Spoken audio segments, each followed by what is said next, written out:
चलिए दोस्तों स्टार्ट करते हैं परसेंटेज का लेक्चर नंबर 2। आज के लेक्चर में फर्स्ट क्वेश्चन देखो, आपका पहले 4 क्वेश्चन हम कर चुके हैं। फिफ्थ क्वेश्चन में क्या कहता है, ये अच्छा क्वेश्चन है, इसमें मिस्टेक होने के बहुत ज़्यादा चांसेज है। मैं आपको बताऊंगा कि सोचना कैसे है सही ढंग से। In my office there are 30% female employees of whom 30% earn greater than 8,000 per month. यानी कि ये कहता है एक पर्सन कि मेरे ऑफिस में जितने भी एम्प्लॉयज है ना, उसका 30% क्या है, फीमेल है। तो वही आप टोटल 100 मान लो, टोटल एम्प्लॉयज 100 मान लो, तो उसमें बच्चों ये यहाँ पे लिख दो फीमेल और यहाँ पे मान लो लिख दो मेल। अपने को आंसर किस में निकालना है, देखो परसेंटेज में निकालना है, तो आप 100 मान सकते हैं। 30% फीमेल है तो बाकी 70% क्या हो गए, मेल हो गए। अब इसके बाद पढ़ो क्या कहता है, इनमें से कहता है 30% अर्न करती है 8,000 पर मंथ। 30% जो फीमेल है ना, उसका भी 30% ऐसी है जो 8,000 पर मंथ से ज़्यादा अर्न करती है। मतलब कि 30 का 30% बच्चों कितना होता है, 9। ये जो 9 वुमेन है ना, ये 8,000 से ज़्यादा अर्न करती है। मैंने समझने के लिए इसको ऐसे लिख दिया, ठीक है। फीमेल वाली लाइन में 9 ऐसी वीमेन हैं जो 8,000 से ज़्यादा अर्न करती है। 80% of male employees earn less than 8,000 per month. इसका 80% बच्चों कितना होता है, 56 मेल ऐसे हैं जो 8,000 से कम अर्न करते हैं। मैंने समझने के लिए इसको ऐसे लिख दिया। अब आप मेरे को ये बताओ, क्वेश्चन में पूछा क्या गया है, क्वेश्चन में ये कहा गया है कि जितने भी एम्प्लॉयज है उसमें से या तो मेल है या फिर फीमेल है, यानी कि कोई भी थर्ड जेंडर नहीं है। तो इसमें पहला क्वेश्चन पूछा गया, आपसे 3 क्वेश्चन है, 5, 6, 7। What is the percentage of employees who earn more than 8,000 per month. इसमें ये बता दो कि 8,000 से ज़्यादा कमाने वाले टोटल एम्प्लॉयज कितने हैं। टोटल एम्प्लॉयज 8,000 से ज़्यादा कमाने वाले। एक बच्चा कहेगा सर 8,000 से ज़्यादा कमाने वाली 9 तो क्या है, फीमेल है ना। ये तो क्लियर पता लगी लिख ही रखा है इसने। लेकिन आप ये बताओ मेरे को, मेल ऐसे कितने हैं जो 8,000 से ज़्यादा कमाते हैं। अब एक बच्चा सोचेगा कि 56 मेल ऐसे हैं 70 में से जो 8,000 से कम कमाते हैं। इसका मतलब वो 70 में से 56 माइनस करेगा, वो ये कहेगा कि 14 मेल ऐसे हैं जो 8,000 से ज़्यादा कमाते हैं। हम कोई छोटे बच्चे थोड़े हैं कि हम चीज़ों को समझ नहीं पाते।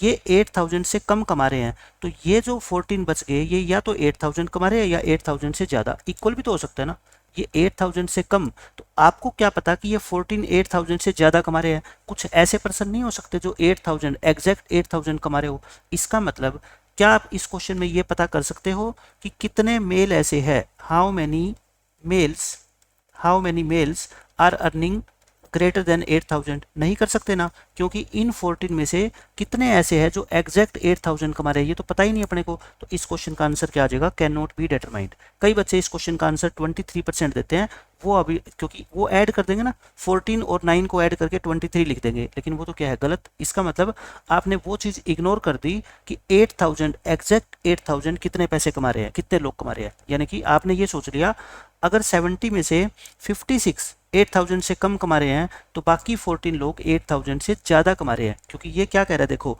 8,000 से ज़्यादा, मोर देन 8,000। और इस क्वेश्चन में ये कह देता ना कि मोर देन और इक्वल टू 8,000 कमा रहे हैं, तो मेरा आंसर 23% आता। ठीक है, अब देखो 6th क्वेश्चन में यही पूछा गया है। 6th क्वेश्चन देखो बच्चों, इसमें क्या कर रखा है, वही स्टेटमेंट है। What could be the maximum percentage of employees who earn more than 8,000 per month. कहता है कितने मैक्सिमम से मैक्सिमम कितने हो सकते हैं जो 8,000 से ज़्यादा कमा रहे हैं। आप मेरे को ये बताओ, 9 तो ऐसी फीमेल थी, है ना, 9 फीमेल थी जो 8,000 से ज़्यादा कमा रही है। मेल जो है ना, आउट ऑफ 70 में से बच्चों 56 तो 8,000 से कम कमाते हैं, है ना। 56 तो 8,000 से कम कमाते हैं। अगर मैं बात करूं बाकी 14 की, अगर मैं बात करूं बाकी 14 की, तो रह गए कितने, 14। ये 8,000 या 8,000 से ज़्यादा कमाते हैं, है ना, ये 14 हो गए। लेकिन आपसे क्या पूछा गया है, देखो इस क्वेश्चन का आंसर मैं दे सकता हूँ। कहता है मैक्सिमम, आप परसेंटेज को छोड़ो, परसेंटेज तो इसलिए निकलाएगी ना, टोटल मैंने 100 माना था, ठीक है। आप ये बता दो मैक्सिमम इतने कितने लोग हो सकते हैं जो 8,000 से ज़्यादा अर्न कर रहे हैं। ये 9 तो फिक्स है, मैक्सिमम कितने हो सकते हैं। ये जो 14 लोग हैं, इनमें से अगर मान लो सारे के सारे ऐसे हो जो 8,000 से ज़्यादा अर्न करते हैं, मतलब कि कोई भी ऐसा नहीं है जो 8,000 अर्न करता है। ये 14 जो बच गए ना, ये सारे के सारे 8,000 से ज़्यादा वाले हैं। तो 9 + 14 23, ये 23 मैक्सिमम वो लोग हो सकते हैं जो 8,000 से ज़्यादा कमा रहे हैं। मैं मैक्सिमम की क्यों बात कर रहा हूँ, मान लो इन 14 में से एक पर्सन ऐसा है जो एग्जैक्ट 8,000 कमा रहा है और ये 8,000 से ज़्यादा कमा रहे हैं। तो इसका मतलब 9 और 13 कितना हो जाता है 21, तो मैं 9 और 13 कितना हो जाता है, सॉरी 22, तो मैं कह रहा हूँ 23 तो मैक्सिमम हो सकते हैं जो 8000 से ज़्यादा कमा रहे हैं, 100 में से 23 यानी कि 23%। तो समझ गए, आंसर इस तरह से सोच के दिए जाते हैं, हर चीज़ के ऊपर फोकस करो।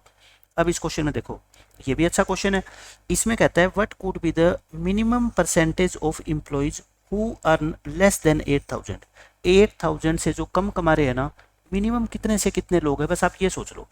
मैं परसेंटेज की क्यों नहीं बात कर रहा, क्योंकि मैं 100 पे लेके चल रहा हूँ, तो मान लो 30 आएगा आंसर तो 30% हो जाएगा, 42 आएगा तो 42% हो जाएगा, ठीक है, इसलिए मैं 100 मान के चल रहा हूँ।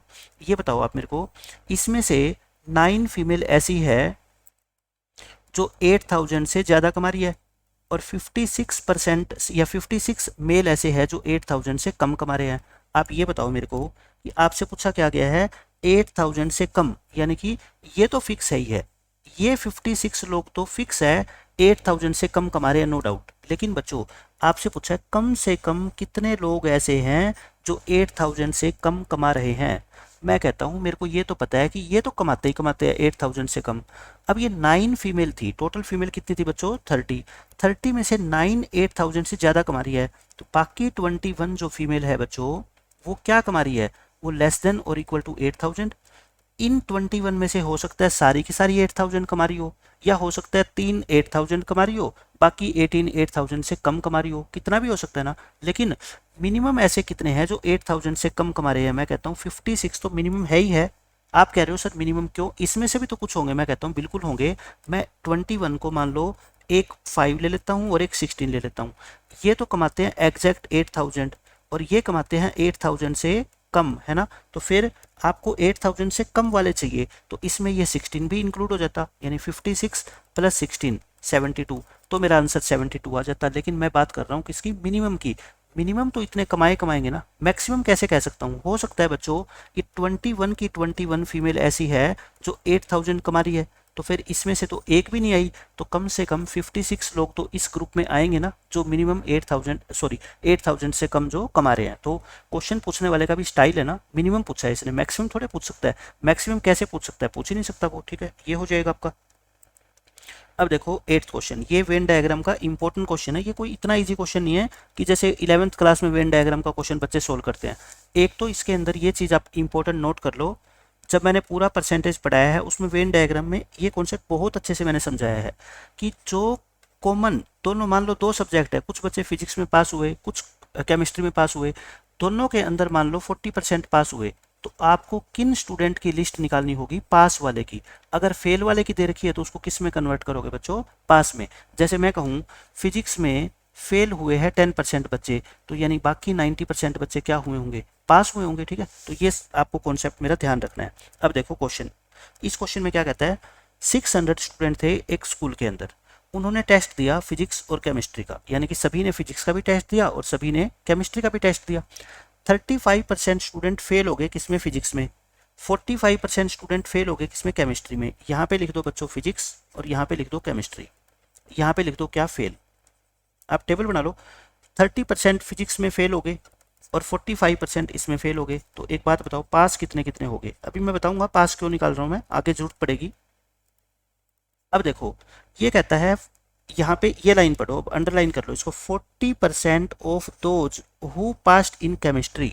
कहता है 40% उन स्टूडेंट्स का, 40% किनका, जो केमिस्ट्री में पास हुए हैं, टोटल स्टूडेंट्स का 40% नहीं, 40% of those who passed in chemistry, जो केमिस्ट्री में पास हुए, मतलब कि इन 55% स्टूडेंट का, इन 55% स्टूडेंट का 40% बच्चों कितना होता है, 22 होता है ना, 22 होता है, वो पास हुए फिजिक्स में भी। मतलब कि ये मैं बहुत लिख रहा हूँ यहाँ पे, ये स्टूडेंट ऐसे है 22% जो फिजिक्स में भी पास हुए हैं। देखो ये केमिस्ट्री में तो पास हुए ही हुए हैं, है ना, तो फिजिक्स में भी पास, तो कॉमन कितना आ गया बच्चों बताओ, 22%। यानी कि 22% बच्चे ऐसे हैं इस पूरे स्कूल में जो दोनों सब्जेक्ट में पास हुए हैं, इसलिए मैंने पासिंग परसेंटेज निकाली है, ठीक है। बस अब मेरा आंसर आ गया। अब मेरा को इस लाइन से सोल्व करना है, how many students failed in both, दोनों सब्जेक्ट में कितने बच्चे फेल हुए, वो तो बात की बात है बच्चों। या तो आप वेन डायग्राम बना लो, है ना, अब तो कैसे ही सोल्व कर लो इसको। ये लो मैंने एक सर्कल बना दिया, पहले क्या करते हैं, कॉमन एरिया भरते हैं।